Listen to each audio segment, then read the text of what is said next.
The Decoded Professional is where ambitious professionals learn how to communicate strategically, how to lead smarter, leverage AI, and thrive in the future of work. Welcome. So, case study number one is Amber from Wisconsin, USA. I've been overlooked for a promotion again. What do I do now?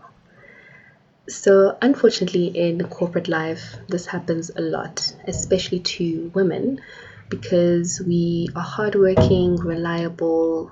However, we don't really know how to position ourselves strategically in the corporate environment or the corporate space.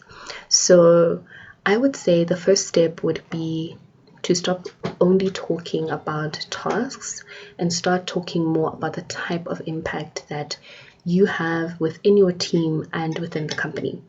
So instead of saying, for example, I helped the team with reports, you can say, I streamlined reporting, which helped reduce turnaround delays. Professionals who get promoted know how to connect their work to direct business outcomes. It works all the time. You need to constantly show your value. You need to constantly be proving yourself. And it's quite a tough environment, but that's the game and you need to play it to win. Step two, you need to be able to create visibility without feeling fake. So you do not need to become loud or arrogant to be seen or heard at the office. Simple examples: learn to speak up in meetings, send progress updates, share wins professionally, and ask the right questions. Ask smart questions. Step three, have career conversations before promotion season. So if you know that your company always has promotions around February or June of every year, then it is your responsibility to start having conversations with management around those times. This will help you stay fresh in their minds, and when they're thinking about someone to promote, your name will come up on the list. The second question comes from Mike, who is from Johannesburg, South Africa, and he says that I'm scared to speak up in meetings, help. Okay, so first of all, if you do not speak up in meetings, there's no way you're going to grow as a professional because you won't be recognized and they will hardly even notice that you are there, even though you might be a superstar, outstanding performer. So the first step is stop trying to sound brilliant. Don't focus so much on, how to say certain things, but rather focus on solving problems. And I think this will also help you in terms of understanding your value as well. So I guess confidence, I would say, starts from within. So you have to sort of figure out why you're not feeling confident in those moments. Is it just a matter of you being underprepared, or is it a matter of you thinking that you're going to sound ignorant if you ask certain questions? So you need to first understand, where is this fear coming from, and then you will know how to navigate it.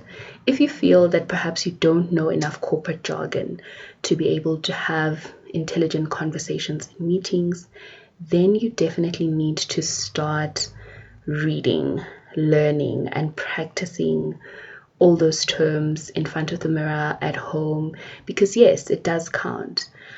It's not so much, people always say it's not so much what you say, but how you say it. But in corporate, it is definitely about what you say and also how you say it. So both of them are very, very important, the content as well as the delivery. So you need to be better prepared. And I would definitely say take some classes if you have to, get a vocal coach, take some speaking courses and classes, learn to actually speak like someone who's very articulate and to sound intelligent. And then secondly, prepare. So study some notes before you even go into the meeting. Ask yourself, what are some pain points for our clients or customers that I would love to solve? What are some communication issues within our departments or structures. So anything that is related to the company, the team, clients, and other stakeholders, any questions at all that come to mind that you feel you know how to solve, or the questions you would know how to answer them already. Don't just wait to get to the moment before you actually speak up. Answer it the week before you have the meeting, 3 days before, 2 days before. It helps to actually build up your confidence, because when you feel prepared, you will show up more outstandingly than when you feel unprepared and unsure of yourself. So yes, you have to boost your confidence internally, but also preparation, meeting opportunity is the best thing that can happen to you. You don't want to be underwhelming in really important strategic meetings, because there might be a lot of stakeholders who are there who can help you level up in your career. So that's something to keep in mind. The third question we have comes from Karabo, who lives in the Vaal, South Africa. My boss is flirting with me and I like it. So this could end so badly. Yes, there are office romance situations that can go right and can be a good thing, but usually avoid mixing business with pleasure. I think that should be a standard rule, especially if it's someone who is senior to your position. If you're both just employees when you first start out, I think it makes sense. If you're at the same level, or perhaps you work in different departments and your jobs are not directly linked or related to one another, no one else reports to somebody else, I think that works better. But for example, if this person can influence your reputation in the company, if this person can influence your promotions, your salary, if they can influence which department you can or cannot work in, I think this can become a very tricky situation. So already as women, we have so much that we're battling with. You get challenged and attacked for being a beautiful woman. You get challenged and attacked in the workplace for being someone who is strategic, opinionated, smart, really articulate. People also sort of place you on different scales according to which university you have attended, and so on and so forth. So there's already so much happening in the melting pot of corporate life, and I think a relationship would just make it that much more difficult. However, like I said, if you're both at the same level or your departments have nothing to do with one another, then great. But if not, and he is your senior, or you're a woman and you're senior to the person that you want to date or are dating, then things can get very, very tricky. And you have to be very emotionally intelligent. You have to be very wise to be able to make those type of dynamics work and to avoid being gossiped about, to avoid reputational damage. But ultimately, you are a brand and you should operate that way, whether you're at the office, whether you're out with your friends, going clubbing and things like that.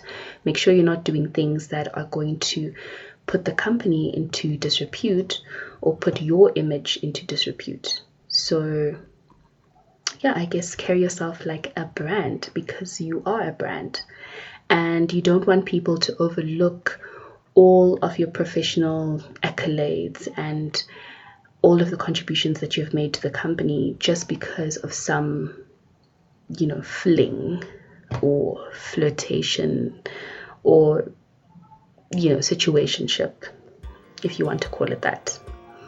So yeah, I hope you've enjoyed that. I will be back with more, and if you have, like, comment, subscribe, do all the things that you need to do, and yeah, I'll be back very, very soon. Thank you so much.